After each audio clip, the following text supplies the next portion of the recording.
जी नाज़रीन, मैं आपको अपने प्लेटफॉर्म पर खुशामदीद कहता हूँ। नाज़रीन, आज हम हिंदू एजुकेशन सिस्टम की बात करेंगे। हम जो हिंदुस्तान के अंदर, इंडिया के अंदर जो बाकी सिस्टम मौजूद है, जो यूनिवर्सिटीज़ हैं, उनके प्रोफेशनल इंस्टीट्यूशंस हैं, उनके हवाले से हम शायद इतनी बात ना करें, लेकिन हिंदुओं का अपना जो स्ट्रक्चर मौजूद है, उनके धर्म के अतबार से, उनके रिलीजन के अतबार से, उस पर हम आज बात करेंगे। तो जब हम किसी भी रिलीजन बेस्ड एजुकेशन सिस्टम की बात करते हैं तो उसके 7 डिफरेंट कंपोनेंट्स हैं जिसको हम डिस्क्राइब करते हैं या उसको एनालिसिस करते हैं या उस पर तहकीक करते हैं, रिसर्च करते हैं।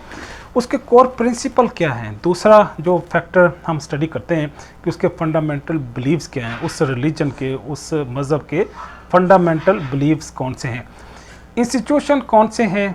फिर जो पांचवा है उसको पैटर्नेज, उसकी मैनेजमेंट, उसकी फंडिंग कौन करते हैं। छठा, उनके ग्रेजुएट्स को किस नाम से हम याद करते हैं। और सातवां, उसका फिर पूरी दुनिया में इम्पैक्ट क्या है। जब हम इनके कोर प्रिंसिपल की बात करें तो हमें पता है जो हिंदुज़म है वो मुख्तलिफ हमारे पास साइटेशन हैं, रेफरेंस हैं कि किस तरह से कब ये स्टार्ट हुआ।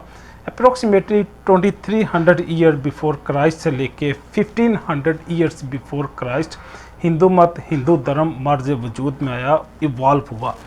इसका किसी पैगंबर के साथ कोई कनेक्शन नहीं है और इनके पास कोई होली बुक भी नहीं है। जिस तरह होली बुक तौरात है, ज़बूर, अंजील, कुरान है, इनके पास ऐसी कोई बुक नहीं है और इनके पास कोई पैगंबर, कोई नबी भी नहीं है।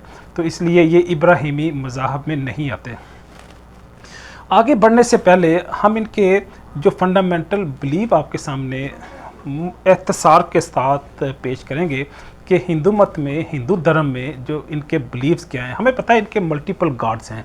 सबसे बड़ा इनका जो गॉड है वो ब्रह्मा है, जिसने इस दुनिया को बनाया। हम तो अल्लाह को मानते हैं, वही इस रब, इसी कायनात का खालिक और मालिक है, लेकिन बहरहाल इनका एक जो रब है, एक जो खुदा है, गॉड है, वो ब्रह्मा है। दूसरा विष्णु है, उसके 2 अपीयरेंस हैं, उसके 2 पार्ट्स हैं। एक को रामा कहते हैं, दूसरे को कृष्णा कहते हैं। तीसरा शिवा है जो डिस्ट्रॉय करता है, जो तबाही मचाता है इस कायनात के अंदर। लक्ष्मी है जो दौलत को, रिसोर्सेज को, वसाइल को डील करती है। सरस्वती है जो इल्म को, नॉलेज को, इंफॉर्मेशन को मैनेज करती है। छठी जो है, छठा जो गॉड है वो दुर्गा है, काली है। ये शक्ति को डील करती है, एनर्जी को, ज़िंदगी को डील करती है। जो 7वीं कैटेगरीज में इनके जितने भी बाकी गॉड हैं वो इसमें आ जाएंगे। वो चाहे गणेश है, चाहे सूर्य है, चाहे चंद्रयाना है, वो सारे एनिमल्स या सारे इस कायनात के मज़ाहर जिनको ये गॉड समझते हैं वो इस 7th कैटेगरी में आ जाएंगे। इनकी 4 बुक्स हैं जिनको ये ओल्ड स्क्रिप्ट के नाम से याद करते हैं। पहली बुक विदास है, उसके 4 वॉल्यूम है, ये 4 कलेक्शन है। फिर उपनिषद है, तीसरी भगवद गीता है, चौथी इनकी रामायण है और महाभारत है। इसके 2 पार्ट्स हैं चौथी के। इनके रिचुअल्स हैं। रिचुअल्स मीन प्रैक्टिस कौन सी है जो हिंदू मत में, हिंदू धर्म के अंदर जो प्रैक्टिकली परफॉर्म करते हैं वो क्या है। वो इनके 4 हैं। 4 कैटेगरीज में हम इनको डिवाइड करते हैं। योगा करते हैं, ये ज्ञान जिसको मेडिटेशन कहते हैं वो करते हैं। फिर पूजा करते हैं। पूजा में क्योंकि ये खाने पीना भी क्योंकि डिस्ट्रीब्यूट करते हैं तो इसलिए ज्ञान और पूजा में डिफरेंस ये है कि पूजा में ये कोई एडिबल चीज़ें भी वो डिस्प्ले करते हैं। जो चौथा है रिचुअल्स में, वो इनके फेस्टिवल्स हैं। वो चाहे होली है, दिवाली है, ये प्रैक्टिकली सेलिब्रेट करते हैं अपने माशरे में, अपनी कम्युनिटी के अंदर। इनकी क्लासेस हैं। इंसान को इन्होंने 5 बड़ी बड़ी कैटेगरीज में डिवाइड कर दिया। सबसे ऊंची क्लास, सबसे आला क्लास इनकी ब्राह्मण है। फिर क्षत्रिय हैं जो प्रोटेक्शन करते हैं, जो जंग करते हैं। तीसरी कैटेगरी इनके वेश हैं, जो ताजर हैं, किसान हैं, मर्चेंट हैं, बिजनेसमैन हैं। चौथी इनके शूदर हैं जो मजदूर हैं। और 5वीं इनकी जो क्लास है वो दल्लत हैं। ये लोएस्ट कैटेगरी है और ये मैं समझता हूँ कि ये इंसानियत की तौहीन है कि आप उसको वैसे ही सुपरफिशियली किसी ऐसी बुनियाद पे इंसानों की तखसीस कर दें, उनको कैटेगराइज कर दें, उनकी सीनियरिटी और इन्फीरियरिटी आप एस्टेब्लिश कर दें, ये गलत है। मैं बहरहाल इसको क्योंकि मज़हब की बुनियाद पे नहीं कहता, मैं इंसानियत की बुनियाद पे कहता हूँ। किसी भी इंसान, कोई भी दुनिया का इंसान है, वो रिस्पेक्टेबल है। आप उसके ब्लड की बुनियाद पे, उसकी रेस की बुनियाद पे, उसके ऑक्यूपेशन की बुनियाद पे आप उसको डिस्ग्रेस नहीं कर सकते, ना करना चाहिए। हिंदुइज्म में हमें पता है, क्योंकि हम एजुकेशन सिस्टम का जो दूसरा पार्ट है, कोर प्रिंसिपल के बाद फंडामेंटल बिलीव्स को डिस्कस कर रहे हैं, तो उनके 5 और भी बिलीव्स हैं। इनका बिलीव है धर्मा का, ओब्लिगेशन, ड्यूटीज, रिस्पॉन्सिबिलिटीज़ हैं कुछ इनकी हिंदू धर्म के अंदर।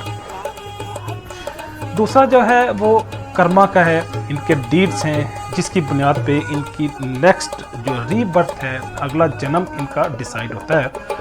तीसरा समसरा है, समसरा मीन आप दोबारा फिर जन्म लेते हैं, आप रीबर्थ होती है आपकी आफ्टर डेथ। जो चौथा है मोक्षा है, अगर अच्छे डीड्स हैं आपके, अगर आपका कर्मा अच्छा है तो आपका मोक्षा हो जाता है, आप अगले जन्म की बजाय, रीबर्थ की बजाय आप किसी अच्छी फॉर्म में इस कायनात के अंदर वो डिस्ट्रीब्यूट हो जाते हैं या मार्ज वजूद में आ जाते हैं। एक ब्रह्म का भी अकीदा इनका मौजूद है कि इस कायनात के अंदर एक एनर्जी मौजूद है, वो एनर्जी इस पूरी कायनात को कंट्रोल और रेगुलेट करती है। हम इनके हिंदू धर्म के या हिंदू एजुकेशन सिस्टम के अब इंस्टीट्यूशन की बात करेंगे। इनके कदीम इंस्टीट्यूशन 2 बड़े हैं जिनको ये आज भी याद करते हैं। एक उनका नालंदा है जो सूबा बिहार में है इंडिया के अंदर, और दूसरा इनका तक्षशिला है। तक्षशिला पाकिस्तान के टैक्सला के इलाके में था, जो रावलपिंडी के पास है। वो कई सौ साल पहले नापैद हो गया, डिस्ट्रॉय हो गया, लेकिन वो बहरहाल ये 2 इनके बड़े टीचिंग इंस्टीट्यूशन थे। दूसरा जो इनके इंस्टीट्यूशन है वो गुरुकला है। गुरुकला मीन इनका जो गुरु है, जो आलम है, जो स्कॉलर है, वो अपने मरीदों को या अपने फॉलोअर्स को टीच करता है, हिंदू धर्म के हवाले से इंफॉर्मेशन प्रोवाइड करता है। तीसरा इनके कुछ मॉडर्न इंस्टीट्यूशन भी हैं, जिस तरह इनका बनारस हिंदू यूनिवर्सिटी है। इस यूनिवर्सिटी के अंदर उन्होंने मॉडर्न डिसिप्लिन भी इनकॉर्पोरेट करके तो इस हिंदू धर्म को, हिंदुइज़्म को थोड़ा सा एडवांस शक्ल देने की कोशिश की। लेकिन बहरहाल वो इस तरह के अदारे हमें पता है, एक त्रिपाठी उत्तर प्रदेश में भी है, फिर इनका कोची में भी है, इसमें केरला में। जो चौथी फॉर्म है इनकी इंस्टीट्यूशन की, वो इनके मंदिर हैं, इनके टेंपल हैं, जिनके अंदर वो सर्विस के साथ साथ, मेडिटेशन के साथ साथ कुछ टीचिंग भी होती है। जो 5वीं फॉर्म है इस एजुकेशन सिस्टम की, जो टीचिंग इंस्टीट्यूशन इनके हैं, वो इनके घर हैं, इनकी कम्युनिटी है। इनके घरों के अंदर भी कई सारे ऐसी फैमिलीज़ हैं, ऐसे लोग हैं जो हिंदू धर्म की प्रीच करते हैं, उसकी टीचिंग करते हैं। जो 5वां पॉइंट है कि इन इंस्टीट्यूशंस को, इस पूरे एजुकेशन सिस्टम को की फंडिंग कौन करता है, इसको पैटर्नेज कौन करता है, इसकी सुपरविजन और इसकी एडमिनिस्ट्रेशन कौन करते हैं। अगर तो इंडिया है, भारत है, वहाँ तो ठीक है, गवर्नमेंट लेवल पे उन्हें एक सुपरविजन सपोर्ट मिल जाती है।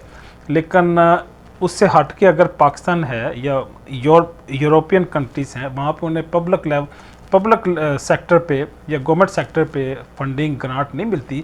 तो कम्युनिटी, उनकी फैमिलीज़ जो हैं वो, या डिफरेंट ऑर्गेनाइजेशन फंडिंग करते हुए इस सिस्टम को आगे बढ़ाते हैं। इसके साथ साथ कुछ फैमिलीज़ भी हैं कि जो डोनेशन से, फंडिंग से इन इंस्टीट्यूशन को ऑपरेट करती हैं, इनको फंक्शनल रखती हैं। इनके ड्यूज़ भी होते हैं, चार्जेस भी हैं, फ़ी है, ट्यूशन फ़ी है, जिससे ये इंस्टीट्यूशन अपनी फिनंशियल नीड को फुलफ़िल करते हैं। इनके जो ग्रेजुएट्स हैं, अगली जो पार्ट है, कंपोनेंट है हिंदू एजुकेशन सिस्टम का, जो छठा पार्ट है कि इनके जो ग्रेजुएट्स हैं, जो क्वालिफाई कर जाते हैं after convocation, after completion of study, उनको क्या नाम देते हैं? हाँ, उनको ये नाम गुरु का भी देते हैं, सन्यासी भी कहते हैं, ऋषि का नाम भी देते हैं। वो साधु भी हो सकते हैं, वो ऋषि या महाऋषि भी हो सकते हैं, योगी और स्वामी भी हो सकते हैं। ये इस्तिलाहात अपने क्वालिफाइड लर्नर्स के लिए, स्टूडेंट के लिए ये यूज़ करते हैं। इनका इम्पेक्ट क्या है? जो 7वां पार्ट है, कंपोनेंट है हिंदू एजुकेशन सिस्टम का, कि इस सिस्टम के अंदर इनका माशरे के अंदर पूरी दुनिया में इम्पेक्ट क्या है। हाँ, इसका इम्पेक्ट ही है कि अयोध्या के अंदर बाबरी मस्जिद शहीद होती है। ये इस हिंदू एजुकेशन सिस्टम का ही नतीजा है कि भारत के अंदर भारतीय जनता पार्टी अपने हिंदुज़म का पता खेलते हुए हुकूमत वो करती है। और मैं समझता हूँ तीसरा चौथा जो उन्होंने टर्म मिली है, इसी हिंदू एजुकेशन सिस्टम की बुनियाद पे हिंदुज़म के पते को इस्तेमाल करते हुए उन्होंने गवर्नमेंट एस्टेब्लिश की है। तो इसमें कोई शक नहीं है कि इसी एजुकेशन सिस्टम्स की बुनियाद पे ना सिर्फ हिंदू धर्म ज़िंदा है, बल्कि ये पॉलिटिकली भी, एडमिनिस्ट्रेटिव एतबार से, ताकत और क़ुव्वत के एतबार से भी ये अपने माशरे और अपने एरिए में, अपने मुल्क में मौजूद है। और उसके साथ साथ दुनिया के बाकी हिस्सों में किसी न किसी शक्ल में ये कायम है। तो गोया ये आज हमने हिंदू एजुकेशन सिस्टम का एक सरसरी सा मुताला किया और वो एनालिसिस मैंने आपके सामने पेश करने की कोशिश की। उम्मीद है ये आपकी जो इन्फॉर्मेशन है उसमें इजाफे का सबब बनेगा। इजाज़त चाहूँगा। अल्लाह हाफिज़।